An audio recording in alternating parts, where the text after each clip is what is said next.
Hi friends, welcome to குறிஞ்சி.com.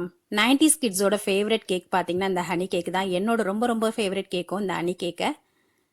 இன்னைக்கு நம்ம ரொம்ப ஹெல்த்தியாக கோதுமை வச்சு பேக்கரி ஸ்டைலில் எப்படி செய்யறதுன்னு பார்க்கலாங்க. இப்போ நம்ம அதுக்கு கடாயை ஃப்ரீ ஹீட் பண்ணிக்கலாம். அடுப்பை பற்ற வச்சு லோ ஃப்ளேமில் வச்சுடுங்க. கடாய் வச்சு அதுக்கு மேலே ஒரு ஸ்டாண்ட் போட்டுட்டு மூடி போட்டு மூடிடுங்க. இது சூடாகிட்டு இருக்கட்டும். நான் இன்னைக்கு ஒரு முட்டை எடுத்திருக்கேன். உங்களுக்கு முட்டை சேர்க்க விருப்பம் இல்லை அப்படின்னா அரை கப் அளவுக்கு தயிர் சேர்த்துக்குங்க. இப்போ இந்த முட்டையை நல்லா அடிச்சு விட்டுக்கலாம்.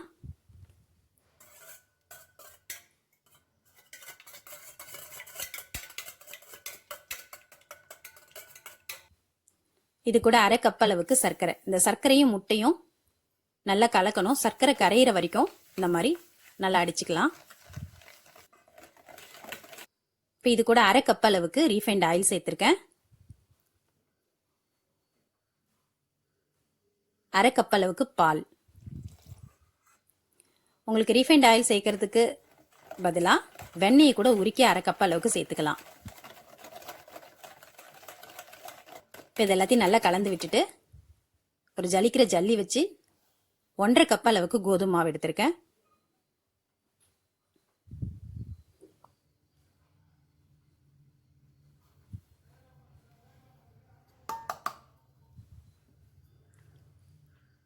இப்போ இது கூட 2 சிட்டிகை அளவுக்கு உப்பு சேர்த்துக்கலாம்.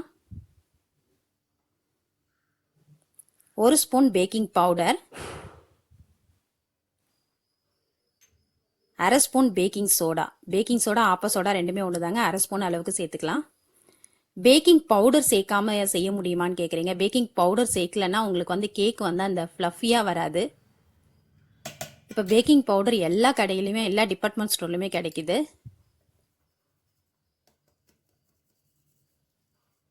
இந்த மாதிரி மாவு நல்லா ஜலிச்சுட்டு இதை ஒரு விஸ்க் வச்சு நல்லா கலந்து விட்டுடுங்க.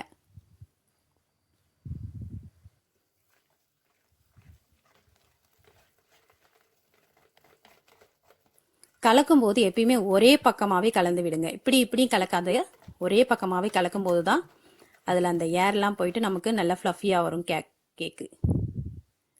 இப்போ இது கூட 1 ஸ்பூன் அளவுக்கு வெண்ணிலா எக்ஸ்ட்ராக்ட் சேர்த்துக்கலாம்.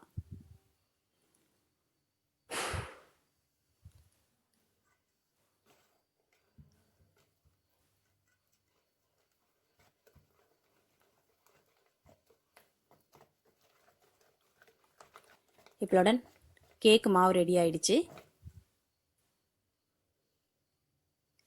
இந்த மாதிரி பேக்கிங் ட்ரேயில் பட்டர் பேப்பர் போட்டிருக்கேன். பட்டர் பேப்பர் போடலைனாலும் ஒன்றும் பிரச்சனை இல்லை. அது போடும்போது நமக்கு டின்னில் வந்து ஒட்டாமல் அழகாக வரும்.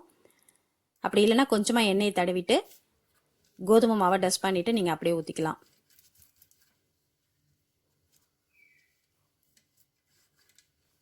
இப்போ இதில் கொஞ்சமாக எண்ணெய் தடவிட்டு நம்ம ரெடி பண்ணி வச்சுருக்க மாவை இதில் ஊற்றிடலாம். இப்படி நம்ம மாவு ஊற்றும் போது பட்டை பட்டையாக உழுது பாருங்கள். இப்படி இருந்தால் தான் நம்மளோட மாவு கரெக்டான பதத்தில் இருக்குன்னு அர்த்தம். நீங்கள் எந்த டின்னில் ஊற்றினாலுமே பாதி அளவுக்கு மட்டும்தான் ஊற்றணும். அதுக்கு மேலே ஊற்றாதீங்க. நீங்கள் அதுக்கு மேலே ஊற்றும் போது பொங்கி வெளியே வந்துடும். நமக்கு அந்த கேக் வந்து ஷேப் கிடைக்காது. இப்போ அதை 2 தட்டு தட்டிட்டு ஏற்கனவே நம்ம சூடு பண்ணியிருக்க கடாயில் வச்சு மூடிடலாம். இந்த கேக் நமக்கு குக் ஆகி வர்றதுக்கு கரெக்டாக 45 நிமிஷம் ஆகுங்க. ஃபுல்லாக லோ ஃப்ளேம்லேயே வச்சு 45 நிமிஷம் வச்சு எடுத்திங்கன்னா நமக்கு இந்த மாதிரி நல்லா ஃப்ளஃபியான கேக் கிடச்சிரும். இது மாதிரி ஒரு டூத் பிக்கோ இல்லை கத்தியோ வச்சு குத்தி பார்த்தீங்கன்னா கொஞ்சம் கூட ஒட்டாமல் வந்ததுன்னா நம்மளோட கேக் ரெடி.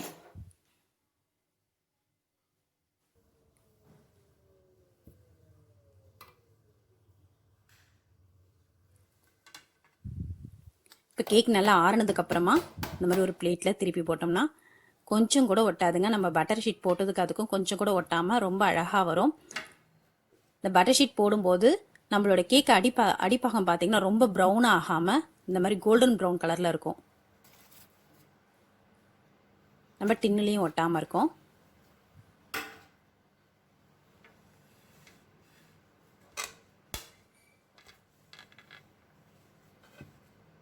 இப்போ நம்மளோட ஹனி கேக்குக்கு பேஸ் ரெடி ஆயிடுச்சு. அவ்வளோ சாஃப்டாக இருக்குது பாருங்கள். இப்போ ஒரு டூத் பிக் வச்சு இதை இந்த மாதிரி குத்தி விட்டுடுங்க. அப்போ தான் நம்ம தேனை வந்து மெல்ட் பண்ணி ஊற்றும் போது இது உள்ளெல்லாம் இறங்கும். அங்கங்கே அந்த மாதிரி ஓட்டை போட்டு விட்டுடுங்க.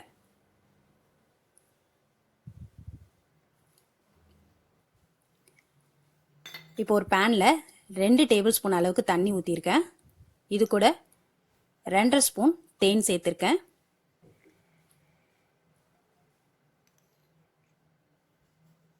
தேனுக்கு பதிலாக நீங்கள் சர்க்கரை கூட சேர்த்துக்கலாம்.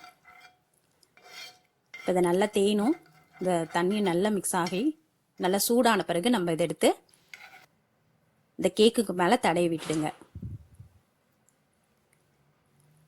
அப்போ இந்த கேக் பார்த்தீங்கன்னா நமக்கு சாப்பிடும்போது உள்ளே நல்லா அப்படியே அந்த மாய்ஸ்சரைசிங்காக சூப்பராக இருக்குங்க சாப்பிட்றதுக்கு. இது செம்ம டேஸ்ட்டாக இருக்கும் இந்த கேக்கு. யாருக்கெல்லாம் இந்த கேக்கு ரொம்ப பிடிக்குமோ எல்லாருமே இதுக்கு ஒரு பெரிய லைக் கொடுங்க.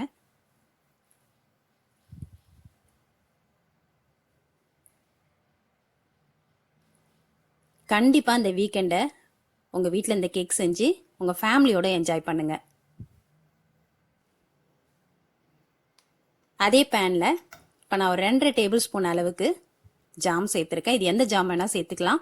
நான் இன்றைக்கி மிக்ஸ்டு ஃப்ரூட் ஜாம் சேர்த்துருக்கேன். இப்போ இது கூட தண்ணி சேர்க்கணும்னு அவசியம் இல்லைங்க. நீங்கள் லோ ஃப்ளேமில் வச்சுட்டிங்கன்னா அதுவே கொஞ்ச நாளில் இலகிடும். இப்போ பாருங்கள், இந்த மாதிரி நல்லா லிக்யூட் ஆனதுக்கப்புறம் இப்போ நம்ம அதை கேக் மேலே ஃபுல்லாக தடவி விட்டுடலாம்.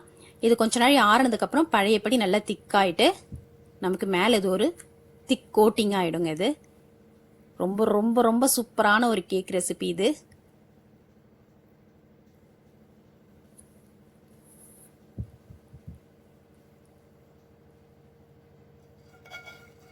இப்போ இதுக்கு மேலே நீங்கள் டெசிகேட்டட் கோகோனட் பவுடர் இருந்தாலும் தூவிக்கலாம். நான் வந்து நார்மலாக நம்ம வீட்டில் இருக்க தேங்காவை திருவி ஒரு கடாயில் லைட்டாக வறுத்துட்டு அதை சேர்த்துருக்கேன். இப்போ நம்மளோட கேக் கட் பண்ணி பார்க்கலாம்.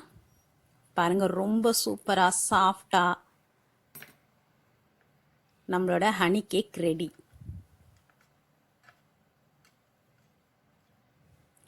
ரொம்ப ஹெல்த்தியான இந்த ஹனி கேக்கை செஞ்சு உங்கள் வீட்டில் இந்த வீக்கெண்டை என்ஜாய் பண்ணுங்கள். இந்த வீடியோ உங்களுக்கு பிடிச்சிருந்தா லைக் பண்ணுங்கள், ஷேர் பண்ணுங்கள், சப்ஸ்கிரைப் பண்ணுங்கள். உங்கள் ஃப்ரெண்ட்ஸ் அண்ட் ரிலேட்டிவ்ஸோட இந்த வீடியோவை ஷேர் பண்ணிக்கோங்க. நன்றி, வணக்கம்.